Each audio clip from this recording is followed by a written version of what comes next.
Eh bien bonjour à tous, me revoilà assez vite pour propager un discours scandaleux d'extrême droite qui devrait évidemment être censuré. Aujourd'hui on va parler d'un sujet léger, pas du tout controversé, qui n'est autre que l'indépendance de la justice. On entend assez fréquemment dans les médias des remises en cause des performances de la justice, elle serait trop laxiste, plutôt favorable aux délinquants par rapport aux victimes, mais on entend finalement assez rarement des remises en cause sérieuses de l'indépendance de la justice elle-même. Et c'est pour cela qu'on se retrouve aujourd'hui pour votre plus grand plaisir.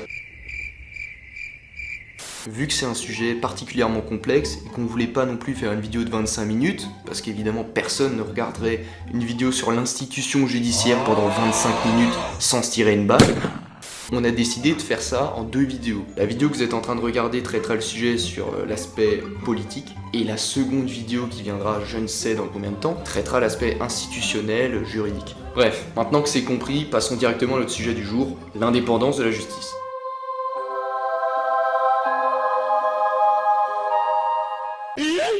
On va directement confirmer un cliché, oui les juges français sont majoritairement de gauche. Au moins une majorité relative puisqu'il s'avère que les idées d'extrême gauche sont largement surreprésentées, étonnamment d'ailleurs, au sein de nos magistrats. Et c'est pas une théorie complotiste, vous allez voir qu'en fait c'est très concret. Sur ce, je vous propose de me suivre dans un voyage temporel jusqu'en 1974, là où tout a vraiment commencé.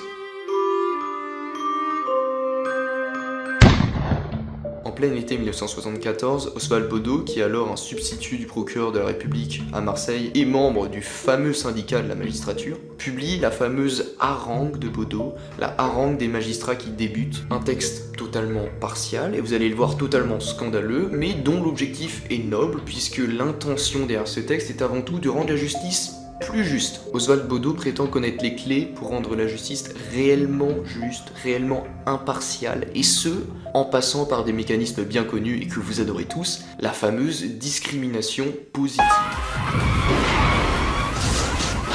Un texte qui n'a pas seulement choqué la droite ou même l'extrême droite, mais bien le garde des Sceaux, puisque Oswald Baudot a même été poursuivi pour manquement à l'obligation de réserve en 1975. Mais face aux pressions de son syndicat, le syndicat de la magistrature, le ministre renonce à le sanctionner.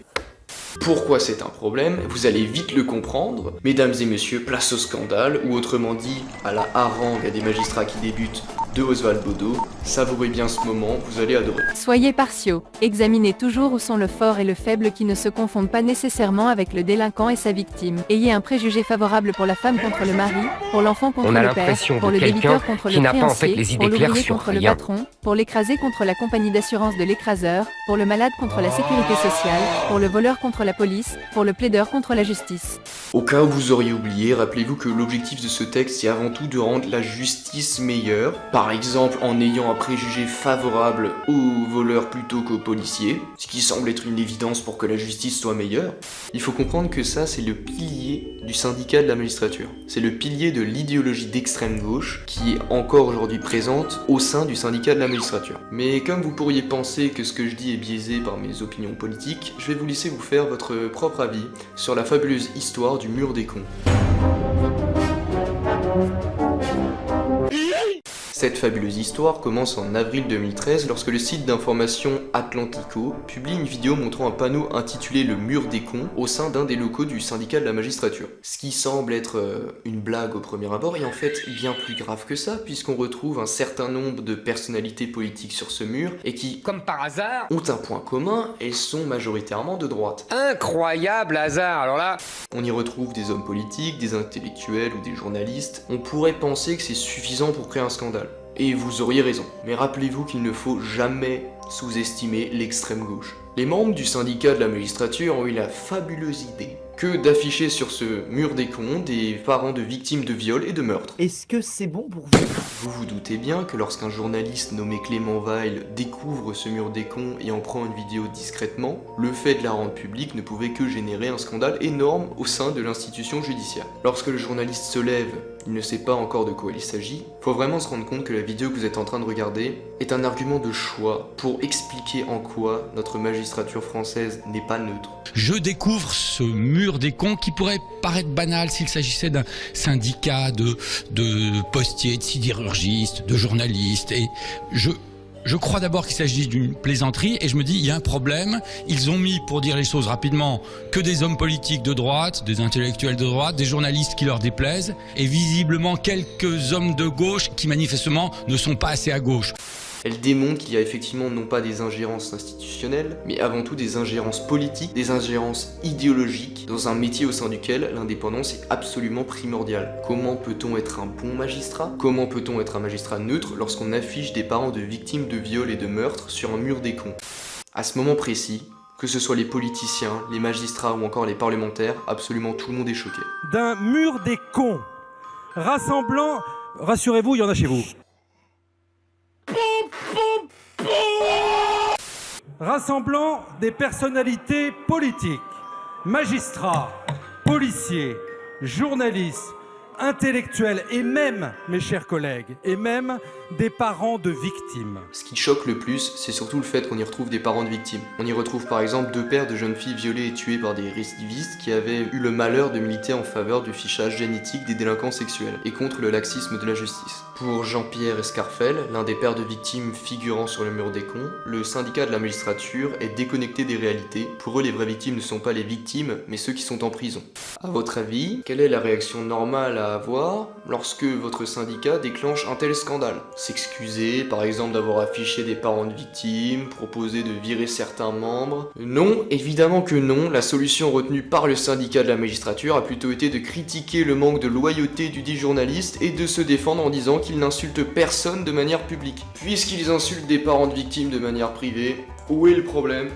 Enfin bref, comme ils sont obstinés, ces abrutis ont maintenu cette défense-là. En même temps, je dis ça, mais qu'est-ce qu'ils auraient pu faire lorsque vous êtes à ce point enterré? C'est difficile de sortir du trou. Et d'ailleurs, ils n'y arriveront pas, puisqu'une défense particulièrement catastrophique causera la condamnation de Françoise Martre, la présidente du syndicat, en janvier 2021. Vous voyez que notre justice est tellement performante qu'il a fallu près de 8 ans pour traiter cette affaire.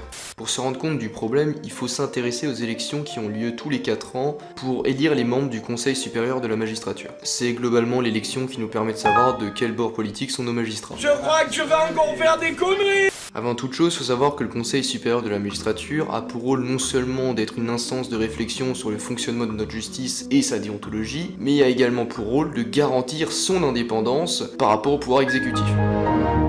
Son indépendance institutionnelle peut-être, mais certainement pas son indépendance idéologique. Problème du Conseil supérieur de la magistrature, qui est totalement corporatiste. Il faudra enlever le monopole des syndicats, du syndicat de la magistrature, si on veut avoir une justice impartiale. Puisque notre fameux syndicat de la magistrature, à l'origine de tous ces scandales, représente pas moins de 33% des votes des magistrats français en 2022. Autrement dit, parmi tous les votants, 33% des magistrats ne sont pas juste de gauche, mais d'extrême gauche, et n'ont aucun remords à voter pour un syndicat à l'origine de scandales tels que le mur des cons. Le problème, c'est que des courants idéologiques dans la magistrature, il y en a vraiment 2. Il y en a un représenté par le syndicat de la magistrature qui est plutôt de gauche, et l'autre représenté par l'union syndicale des magistrats qui se définit comme étant apolitique. Donc globalement, les seuls qui prennent position politiquement sont d'extrême gauche et représentent 30% des magistrats. Ce qui signifie qu'en termes de majorité relative, c'est littéralement le parti politique unique dans la magistrature. Soit vous êtes apolitique, soit vous êtes d'extrême gauche.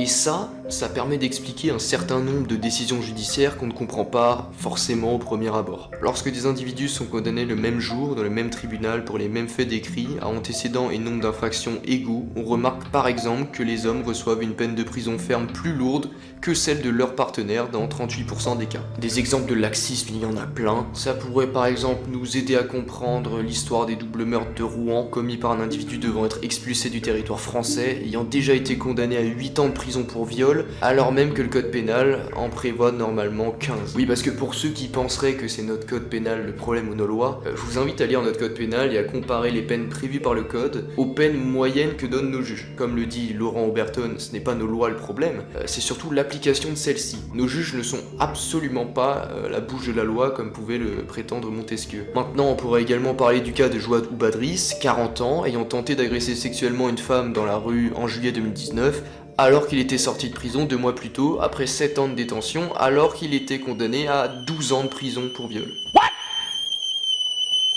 What the fuck? Autrement dit, on a un gars qui commet un viol, qui est condamné à 12 ans de prison, qui est dehors à partir de 7 ans et qui tente d'agresser sexuellement une nouvelle femme. Tandis que la harangue de Bodo défendait le fait d'avoir un préjugé favorable pour le voleur plutôt que pour le policier, on pourrait se demander légitimement s'il n'y aurait pas ce même type de préjugé favorable aux criminels. Sur ces 12 paroles, on se retrouve prochainement sur cette chaîne, et surtout, vive la France!